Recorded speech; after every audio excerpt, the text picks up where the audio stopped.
Hey, I'm going to show you real quick how to do a reflashing of your Phantom 3 Professional gimbal board.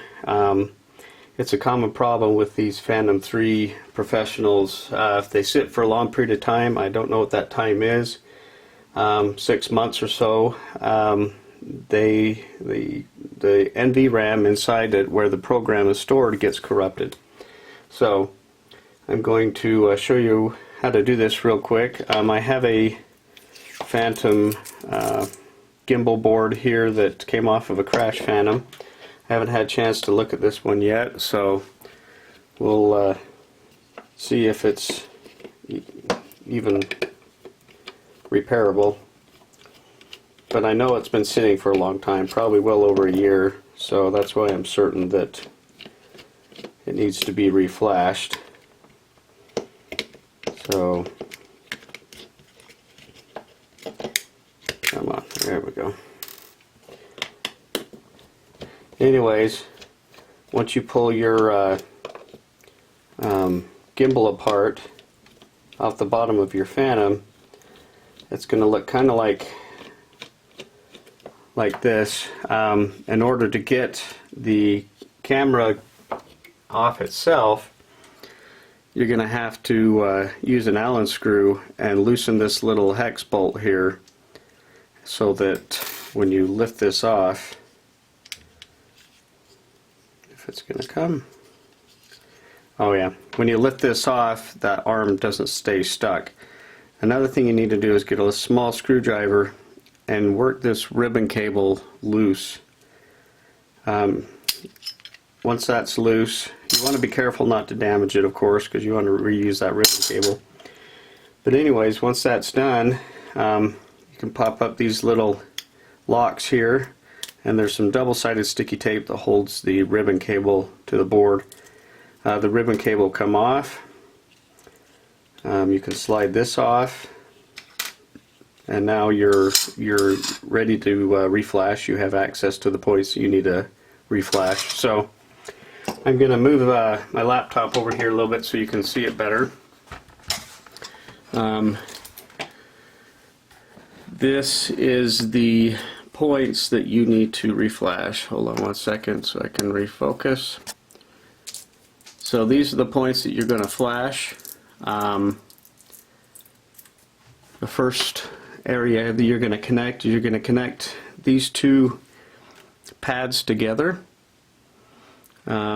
Right here they say R700 or something next to it. It's right next to that big chip. Anyways, there's two little pads right here that need to be tied together, and then a wire soldered across them. You're going to tie this pad right here, and that's the TX port transmit. You're going to tie that to the receive port of your serial to TTL adapter. And now you're going to do the same thing up here. This is your RX port, which is going to be tied to your TX port on your serial to TTL. Up here is the 5-volt pad, and that will be pulled off of your serial to TTL adapter as well. This 3-volt pad here is what is going to be tied to these two pads down here. And then you have your ground as well. So let me see if I can find the other photos real quick. So this is what it'll look like once you've got it all tied together. So you got a wire tied across those two pads that runs up here to your 3-volt. You got your ground wire coming off of your serial to TTL, your 5-volt coming off of your serial to TTL, and then your TX and your RX coming off of your serial to TTL. So once you have that set up, then you are ready to flash. The TTL serial to TTL that I have been using is just I think this one is for like an XB or Zigbee type connection, but it works fine. You can also buy, where did they go? Oh, there they are. You can also buy real cheap ones off of eBay. This is a little serial to TTL adapter. As long as it's got your 3-volt, your transmit or your TX, your RX, transmit, receive, ground, and 5 volts, you're usually pretty good. Some people have had issues with these being kind of finicky, but they're not too hard to deal with. So I don't see a brand on this one. On this one, this is a Sane Smart adapter, but anyways, any serial to TTL should work just fine, so it won't be a problem. So I'm going to go ahead and get my soldering iron warming up so I can get ready to work on this guy. So if you'll hold on 1 second, we will get going. So for me, I have my one little wire that I use to connect those two pads together.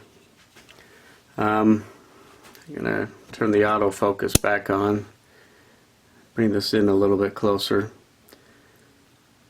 so you can see the two pads. So the two pads that need to be soldered together are these two right here.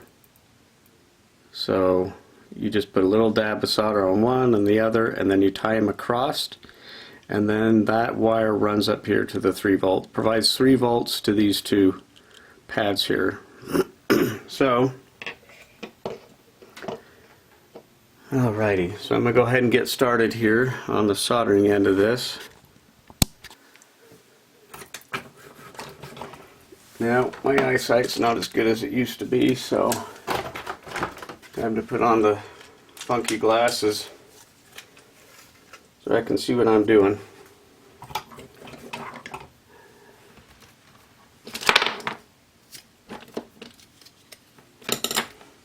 Alrighty, so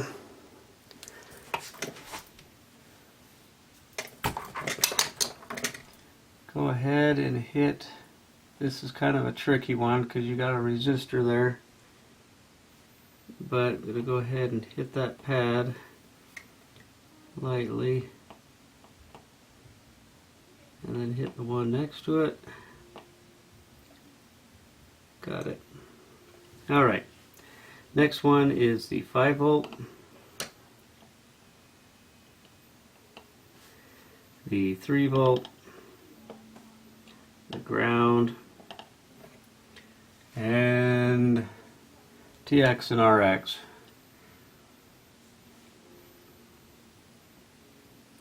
And they're actually labeled, if you can see good enough, onto the board there.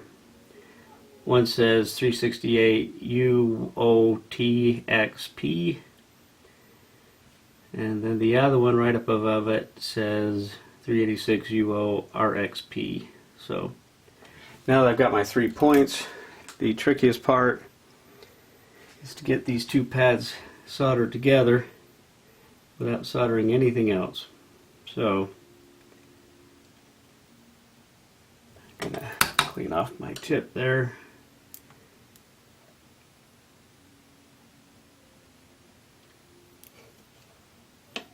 I think I've got it. Looks like I've got it. Might have gotten something else, so I'm going to try it one more time. Put a little bit more solder on there. I was probably fine, but it looked scary. There's so much going on that part of the board. Make you a little nervous doing this. So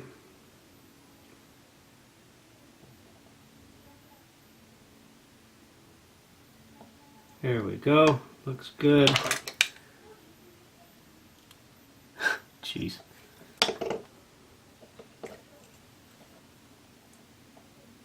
So I actually just pulled up the pad on that. So I'm going to switch to a different one and show you. This one I have already soldered to.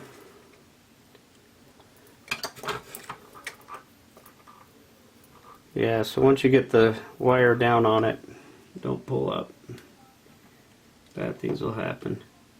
So I'm going to do this one a little bit different. I'm going to bring the wire down between the two pads. And that way I'm not getting across anything else. There's a little resistor right next to it that's... There we go. So I should have done it in the first place. Okay, so now I'm going to bring this up to the 3-volt pad and tie it up there. Now I'm ready to hook up the rest of my connectors here. So I know my brown wire is my ground wire. I know my red wire is my +5.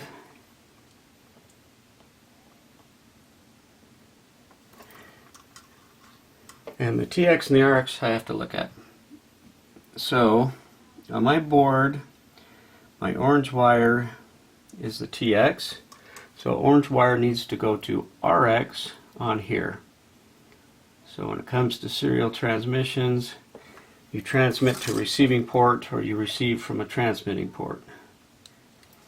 So now I'm doing my RX, which is going to the transmit pad.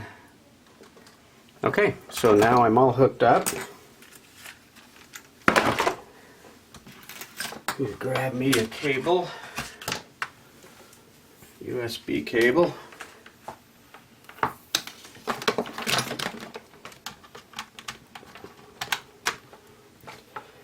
Now it's time to do the fun part. So there are a bunch of files that you need to flash. In the past, kind of turn this up. I don't know if you can be able to see what's going on the laptop, but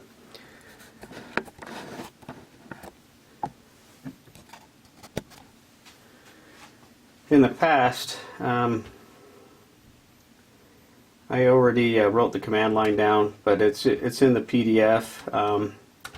So where everybody gets this information from is there's a PDF that's put out that talks about doing a no signal repair. And this PDF shows you all the pictures, shows you where to solder everything to, the command and everything that you need, plus it shows you the name of the zip file that has all the programming files. So I've done this a few times, so I'm just going to go ahead and get ready to flash. So the one thing you need to pay attention to is what COM port your programmer is working on. So when you plug that USB in, it's going to go to a certain COM port on your computer. So if you have Windows 7 or 10, you can type device manager. Find device manager on your, there you go. Waiting to focus. Turns out it doesn't like focusing on an LCD screen. Anyways, you go under COM ports, and I can see that the only thing under COM and LPT is COM 5. So that tells me that my programmer is on COM port 5. So I'm going to come back to this string that I need to put in, and I'm going to change it from COM port 4 to COM port 5. I'm going to copy and paste this. I'm going to go ahead to the search window again and type CMD. That's for the command prompt, and then when you click on that, it's going to pop up. Now, one thing I've learned about these things is they like to be programmed from the C prompt, not subfolders and everything else. So I'm going to do CD or period CD period to change the directory, and then I'm going to right click and hit paste. Now I have the program in there the way I need it to. It's pointing to the folder that the sfh.exe file is in. I've got the right COM port in here, and I've got the name of the boot file. So if everything works like it has in the past, I should just be able to hit enter, and it's going to start the process. So the first thing it does is it goes through a part that checks to see if it can transmit data back and forth, and it can. And then it goes to this boot me screen, our boot me prompt. So go ahead and just hit the space bar, and it'll pop up saying close the program. You need to close it. And then if you hit F3, it'll bring your command line back. Hit enter. And if this works right, which this board may not work, I can't remember if this board is bad or not. Oh, it's actually working. Oh, no. It's showing all sorts of things as bad. Oh, no. Let's see. No blocks allowed in the range waiting for fail start. Okay. So, this board is bad, and I kind of knew that already.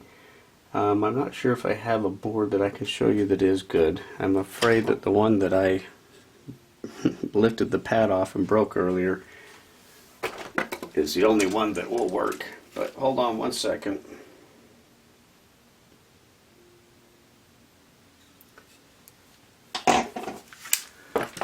Let me try another one real quick here. So I'm going to get out of this because I know this board was bad, but I just wanted to show you how to get to this point.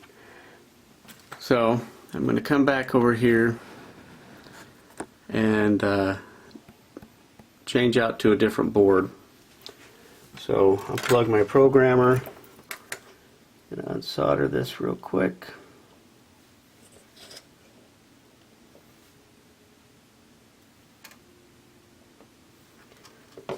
And then these guys down here.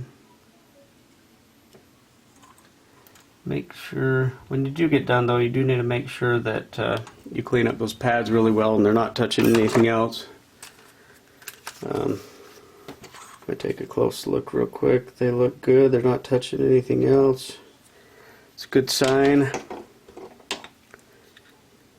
Alright. Let's see if this one I've tried before as well, so there may be no luck here as well. You know what? I know this board works. We'll switch to this board and I can show you exactly. So, this board has actually never been programmed before. So, this one, I know it works, but I can't remember why. I haven't looked at it forever.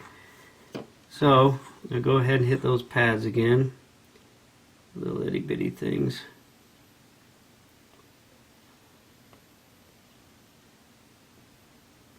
There we go. Apologize if my big noggin's in the way.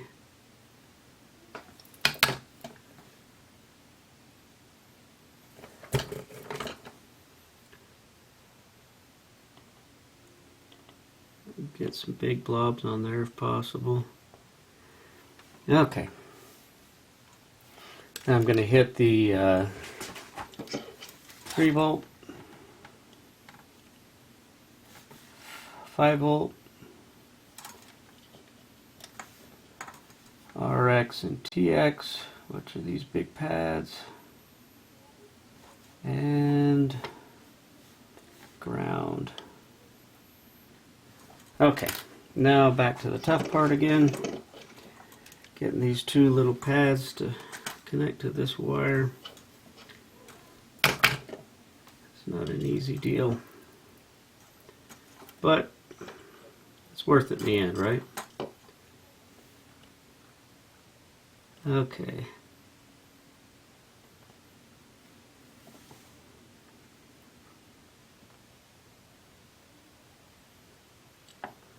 Cool. That went easier than usual. Alright, put that on the 3 volt. Okay. Put my ground.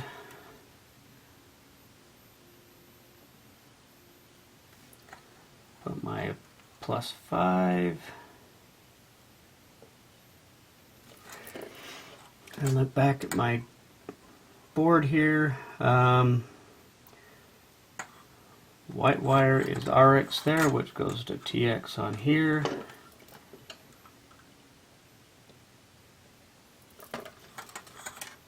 And then the same with the RX going to the TX. Okay. So, ready to go again. Go ahead and plug that back in. Alright. Come back over to the computer. Now, I plugged it back in. Sometimes the COM port changes, but it shouldn't have changed. So, should just be able to hit F3. See what happens. Waiting for doing the boot me thing. Hit spacebar. Close the program. Hit F3 again. Now we should have a different result here because I know this board is a good board. Sending the file. Okay. Let's see.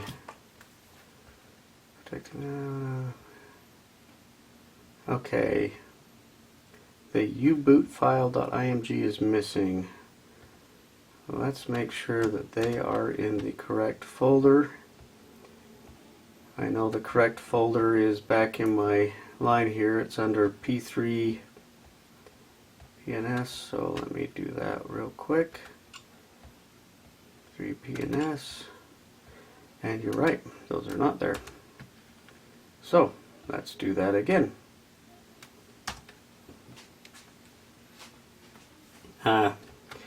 When it fails, you've got to you got to abort, cycle the power. Okay. Uh-oh. Hold on one sec. Yep, that should be right. Okay.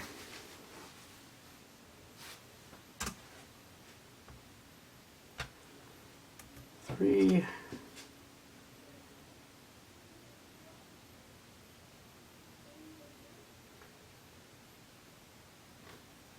So now it is sending the image.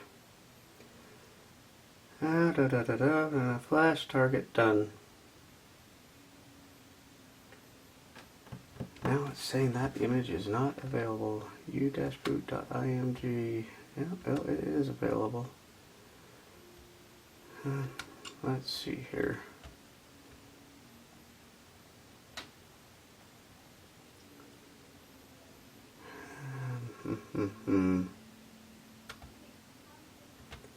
Give me 1 second.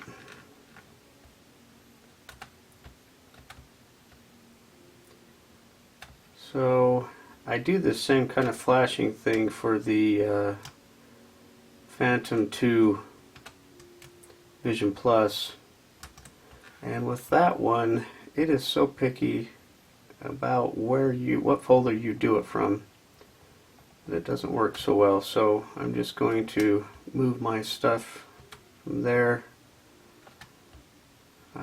into another folder.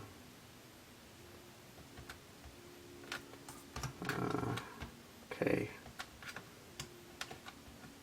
and then I'm gonna do the same thing and copy the files that I need.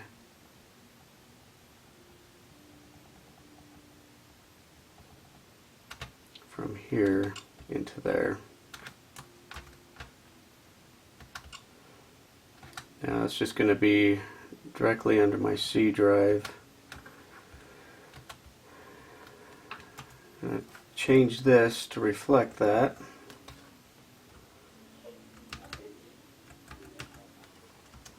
Because I don't want it to pull out of any folder.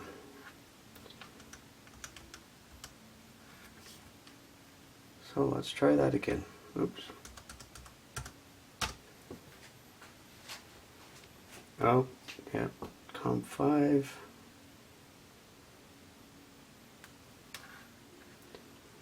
Looks like I need to unplug and plug it back in again.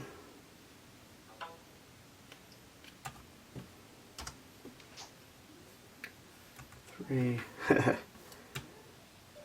This thing has gone goofy.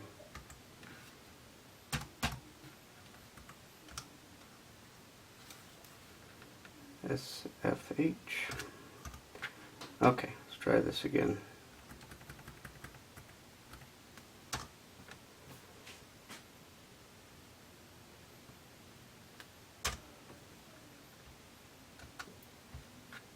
Three again.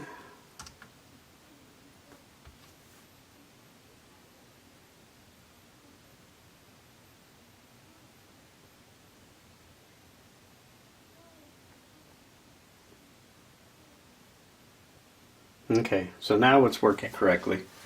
I don't know what it is, if it's my laptop or what, but if I don't put those files straight into the C folder or C drive instead of in a subfolder, it doesn't work. So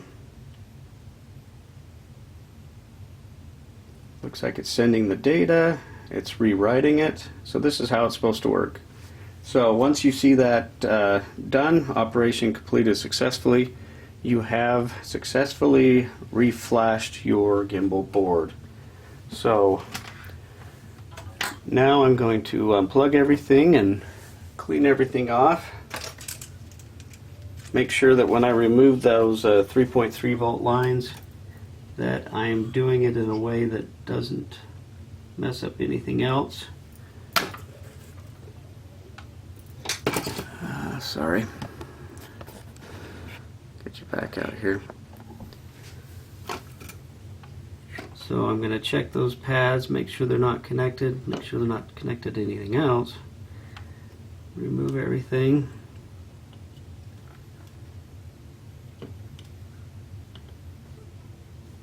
Okay.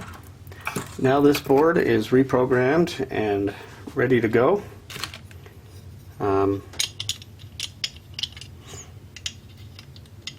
Don't know what I'm going to use it on. I don't have Phantom 3 Pro anymore. But anyways, so that's how you do it.